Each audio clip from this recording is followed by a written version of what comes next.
दोस्तों कभी तुम्हारे साथ ऐसा हुआ है कि कभी किसी ने तुम्हारा ट्रस्ट तोड़ा हो, उसके बाद चाहे सामने वाला कितना भी जेन्युइन क्यों ना हो, तुम्हारा दिमाग ऑटोमेटिकली डाउट क्रिएट करने लगता है। जैसे तुम चाहते तो हो ट्रस्ट करना, लेकिन अंदर से एक आवाज आती है कि इतना भी ट्रस्ट मत करो। और धीरे धीरे तुम रियलाइज करते हो कि प्रॉब्लम दूसरों में कम है और तुम्हारी सोच में ज्यादा है। क्योंकि दोस्तों हमारा जो पास्ट एक्सपीरियंस होता है वो हमारे ब्रेन में रिकॉर्ड हो जाता है। साइकोलॉजी के अकॉर्डिंग ट्रस्ट इशू का सबसे बड़ा रीजन होता है पास्ट एक्सपीरियंस। जब कोई क्लोज इंसान तुम्हें हर्ट करता है तो वो सिर्फ एक इवेंट नहीं होता, वो ब्रेन का एक स्ट्रॉन्ग इमोशनल मेमोरी बन जाता है। रिसर्च बताती है कि ब्रेन नेगेटिव एक्सपीरियंस को ज्यादा स्ट्रांगली स्टोर करता है, क्योंकि वो तुम्हें फ्यूचर में प्रोटेक्ट करना चाहता है।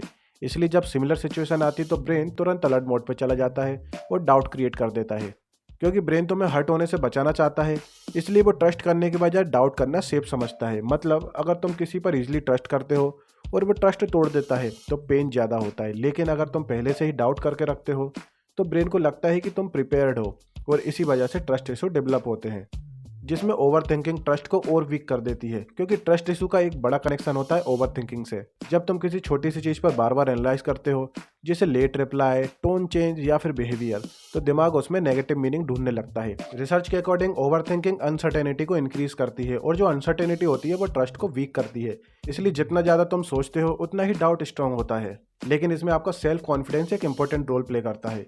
क्योंकि जब तुम्हें खुद पर ट्रस्ट कम होता है तो तुम दूसरों पर भी इजीली ट्रस्ट करने लगते हो, क्योंकि अंदर से एक फियर होता है कि अगर ये गलत निकला तो मैं हैंडल कैसे कर पाऊंगा। मतलब ट्रस्ट इशू सिर्फ दूसरों की वजह से नहीं, बल्कि कभी कभी अपनी इनसिक्योरिटी की वजह से भी होते हैं। इसलिए कंक्लूजन ये निकलता है कि ट्रस्ट इशू कोई फ्लो नहीं है, ये तुम्हारे ब्रेन का रिस्पॉन्स है जो तुम्हें प्रोटेक्ट करने के लिए बनाया गया है।